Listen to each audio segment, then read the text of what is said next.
the African Nations Championship. I don't know who the I don't know who the other nominees are for that particular award, but when you look at it very both logically and emotionally, I think Senzo Meyiwa stands heads and shoulders above everyone else. You have Bongani and Dulula, you have Bernard Parker, some of his teammates from South Africa, a lot of players from Setiv, Cotton Sport, AS Vita, dominating the list. But it could be an emotional one, really. When someone wins this kind of award, you expect it to be someone who has done extremely well for both club and country. And I mean, Senzo Meyiwa ticks both boxes. I remember his fantastic run with Orlando Pirates all the way to the final of last season's CAF Champions League. I remember the two excellent penalty saves he made against TP Mazembe in Congo to keep them in the competition as well. Also, you remember his clean sheet for Bafana in the run into the 2015 Africa Cup of Nations. So it's very, very hard to look beyond Senzo Meyiwa. And also his exploits on the domestic season in the South Africa PSL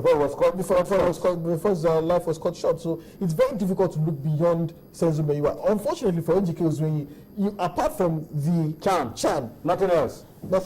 Maybe a few good games with Rangers before he moved to the PSL. But after he moved to the PSL, how many games into the season we haven't heard anything from him? All right, let's bring you into all of this because we really need to hear from you.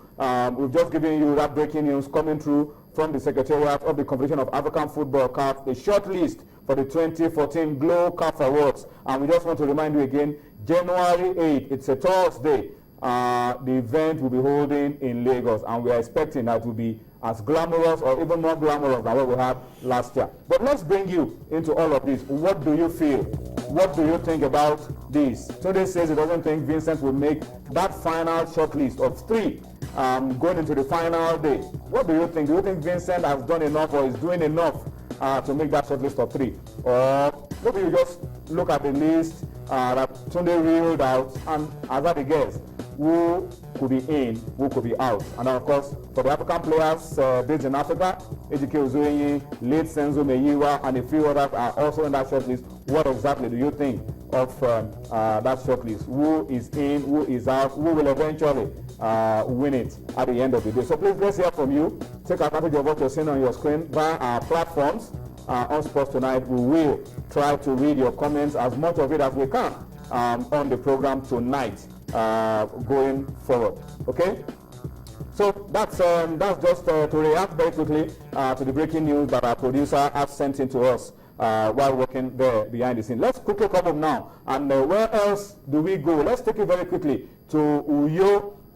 We have a brand new stadium in Uyo. It's called the Akwa Ibom International Stadium, and tomorrow all roads lead to Uyo because that's what people are expecting. What else can we say? This is a fantastic edifice. I know you guys have seen it. Yeah. Tunde, Yemi, you guys have seen it. This is absolutely world class. Yeah, it is. I mean, 30,000 capacity. A lot of good things about the stadium. Grass, you know, is interesting. And of course, we expect that President Goodluck Jonathan would be there to commission the stadium. And of course, some other presidents from the West African region are also expected to be there. It's simply state of the art. Some have said if they didn't see the name Akwa Ibom in front of it, they'll probably think it's not from Nigeria. Yeah. And pictures don't lie. You see all of this. I mean, it's reminiscent of what you see anytime you're looking at games from the UEFA Champions League. And it's just good. I'm looking for blips. Really, I can't find one.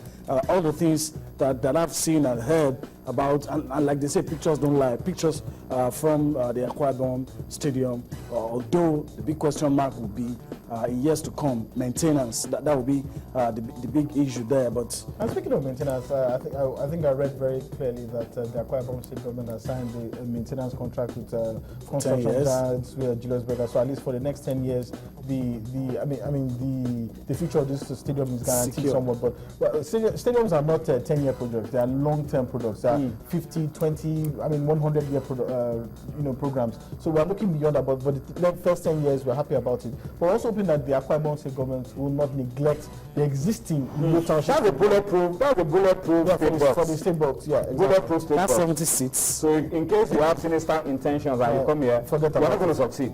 But it's a really excellent stadium. I'm struggling to think of anyone as beautiful as it in West Africa. Probably the one in Sekondi Takoradi, Ghana. Look at the scoreboard.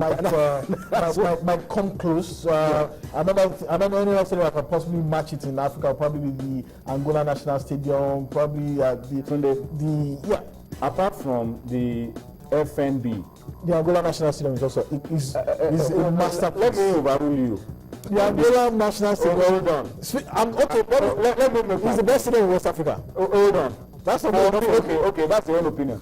For me, and as the anchor of this show, I think I have the powers to overrule everybody. For me, apart from the first National Bank Stadium, the FNB Stadium, now called the Soccer City in South Africa, that's the best you will find around. I mean, it looks like the Allianz Arena or the Emirates. Absolutely fantastic. I mean, that's what I think. But let's talk about tomorrow. Let's leave, all of that alone, because I think, as you said, the challenge will be maintaining this stadium looking exactly this way in 15, 20 years or 50 years from now. Even looking better in 20, 50 years from now, because surely Godswill Akpabio, the governor of Akwa Ibom, has produced something for football in not just Nigeria, in Africa, really in Africa. That's the legacy that is leaving behind. But let's talk about the opening tomorrow. Tomorrow, Nigeria is playing Ghana. Usually Nigeria-Ghana, they said it's a friendly, but we don't play friendlies with Ghana. Yeah, every time it's Nigeria-Ghana. Any other team can beat Ghana, but when it's Nigeria, they seem to just raise the level of their game. I also think it's a good one. And they brought methods. They came with the Olympic team, but that's not our own problem. This is Ghana national team. It shows under 10, under 15. It shows they had to work out around the facility, and they are wowed by it. Yeah, they're impressed as we are. And the fact that this team has been together for a while and could probably give them an edge tomorrow. They've had a feel of the tough, and our own team is just probably getting together for the first time. There's a practice pitch also within that vicinity. No, there are 4 practice pitches. Practice pitches, world-class practice pitches. It's an excellent edifice. There's no doubt about the quality of the stadium. It's really fantastic. And it just, you see that what the Akwa Ibom State government has done now, they've now set a standard for Nigeria. Any stadium that is built in Nigeria that does not meet or surpass this is an absolute non-entity, and that is the truth. They have raised the bar beyond anything that you can possibly find. This is unarguably the best stadium in Nigeria. It is aesthetically, it is actually, in my own opinion, quite better than even the National Stadium Abuja in terms of aesthetics. So anyone who's going to build a stadium in Nigeria, from henceforth, that does not equal the standard here or does not surpass it, has done absolutely nothing. All right, we are still trying to work the phones to be able to get across to Paul Bassi for him to talk to us on the program tonight. We are still trying to work the phones, and once we are able to get across to him, we will. Okay, I'm told that Paul Bassi is waiting to join us now on the line from Uyo in Akwa Ibom. So let's quickly cross over to talk to Paul Bassi. Paul Bassi, thank you for joining us on Sports Tonight. The mood in Uyo, I'm told, is electric. Everybody's expecting tomorrow the grand opening of the Akwa Ibom International Stadium. Tell us about it. What's going on from a technical standpoint, as a CAF instructor and as a season match commissioner, and of course from the aspect of Nigeria having a new facility for the Super Eagles, a new home for the Super Eagles. Well, I don't know where to start. I don't know where to start.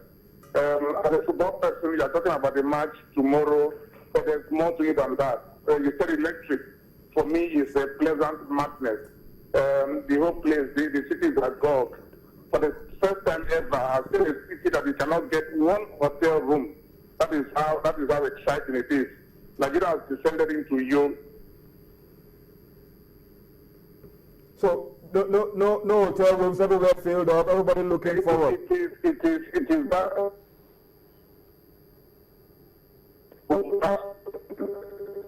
Positive. I was telling you about what is happening here tomorrow. I'm in the stadium right now. Some rehearsals are going on. It does some music of outside the state.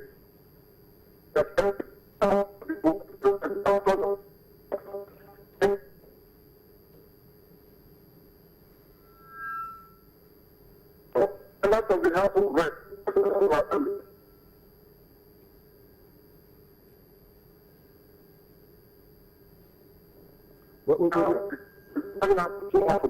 This is